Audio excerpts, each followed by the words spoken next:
Okay, so today we're going to talk about one of the most brilliant heists ever pulled off. And when I say heist, I don't mean guns or getaway cars or anything like that. Nope. This was just one man, one horse, and a plan so ridiculously perfect that it actually changed an entire industry. So let's just cut to the chase. What was the score? $3.5 million in today's money. And yeah, one guy pulled this off in a single afternoon. So the big question is, how do you steal that much money without breaking a single law? Because that's the thing, right? This wasn't a robbery. It was a masterstroke, a perfectly legal heist where he just used the system against itself. We gotta dive into how he did it. All right, let's set the scene. It's June 26th, 1975.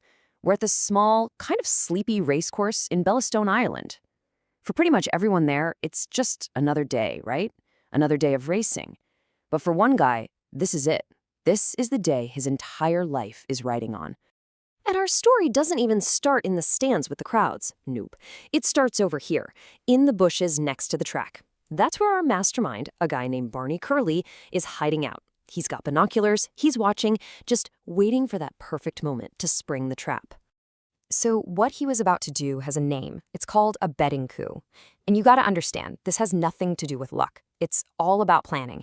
It's about finding that one little weakness in the system, that tiny crack in the armor, and then just hitting it with absolutely everything you have.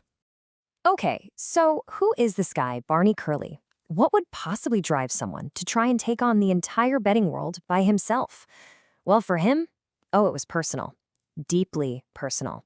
You see, Curly's whole life was tangled up in gambling. He learned how to be clever about it from his own dad. He even tricked him to win his first ever bet at 15. But then, a year later, it all came crashing down. His dad's gambling losses got so bad, the family was in huge debt. Curly had to quit school, go work in a factory just to help pay it all off. So fast forward to 1975, and now he's the one drowning in debt. He needed one big score, one last brilliant win to fix everything. And that right there is the key to all of this. For Barney Curley, this plan wasn't just about the money. Not really. It was payback. It was his chance to get revenge on the very system that had almost ruined his family years before. This was a dish best served cold, you know? So you've got this guy with a lifetime of gambling knowledge and this incredible fire inside him for revenge. And with that, he comes up with a plan. And this plan was so detailed, so ridiculously intricate, it was practically foolproof. Okay, quick betting 101, just so we're all on the same page. You have the favorite. Everyone thinks it's going to win, so the payout is tiny, kind of boring. But then you have the long shots. These are the underdogs nobody believes in. But if a long shot with, say, 20-to-1 odds actually wins, the payout is huge. And that was Curly's genius idea.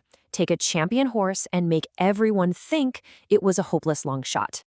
All right, let's really break this down, because the genius here is just, wow. It wasn't just one trick. It was a 5-step masterstroke, and every single piece had to fit together perfectly. If just one of these steps went wrong, the whole thing would fall apart. So step 1, find the horse. And here he is, our hero, Yellow Sam, named after Curly's father, by the way. Now, if you looked at his record, you'd think he was awful, just terrible. But Barney knew a secret. Yellow Sam was an absolute beast of a runner, but only on firm, dry ground. So what did Curly do? He spent months entering him in races on soggy, muddy tracks where he knew the horse would do badly. He was tanking his reputation on purpose. And this is the absolute key to the whole thing, the linchpin. Why Bellastown? Well, Curly scouted it for one seemingly tiny detail. The entire racecourse had only one public telephone, just one. And that single phone was the only way the bookies at the track could talk to the thousands of betting shops all over the country. And Barney Curley was about to turn that little phone booth into his #1 weapon.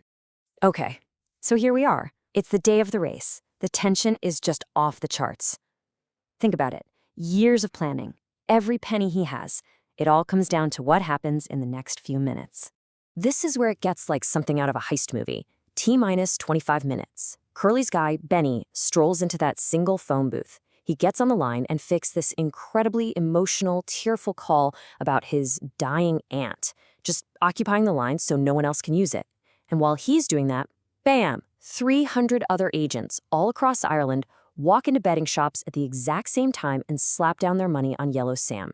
And they all get those incredible 20-to-1 odds. And you can just imagine the chaos, right? All of a sudden, thousands and thousands of pounds are flooding in on this one random horse. Alarms are basically going off in betting headquarters everywhere. People are panicking, trying to call the track to tell them, hey, lower the odds, something's wrong. But every single time they call, busy signal. The on-site bookies are completely in the dark. They have no idea this financial hurricane is headed their way. Meanwhile, back in the bushes, Barney is watching it all unfold through his binoculars. The race starts, and Yellow Sam, the horse nobody gave a chance, just explodes out of the gate. I mean, he doesn't just run, he flies. He's just sailing over the hurdles, leaving the favorite completely in the dust. It's just beautiful. And that's it. He crosses the finish line. Yellow Sam wins by 2.5 lengths. It wasn't even a contest. The trap is sprung. The impossible, perfectly legal heist is done. So the race itself was over in just a couple of minutes, right? But the fallout, the fallout was gonna last forever. Barney Curley didn't just win a bet. In that moment, he became a legend. Let's just take a second to look at the numbers here because they're staggering.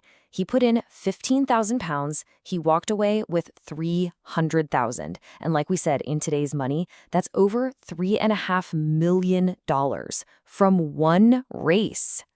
The bookies were, well, let's just say they weren't happy. They were so furious, they decided to pay him out in the most annoying way they could think of, all in small bills.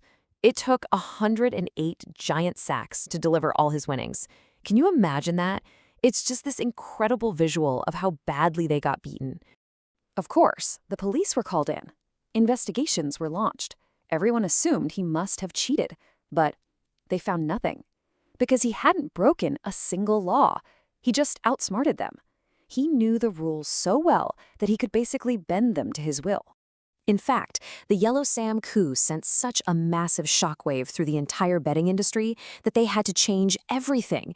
They totally rewrote their rules about communication, about large bets, all of it. One man's plan was so perfect, it literally changed the game forever. So what's the takeaway here? Barney Curley became this folk hero, right? The Robin Hood of racing. A guy who took from the rich bookies and, fun fact, often gave a lot of his winnings to charity. So was he a genius who beat the system? A master manipulator? Maybe he was a little bit of both. But his story proves one thing for sure. The greatest heists aren't won with force. They're won with foresight. It's not about breaking the law. It's just about knowing it better than the people who wrote it.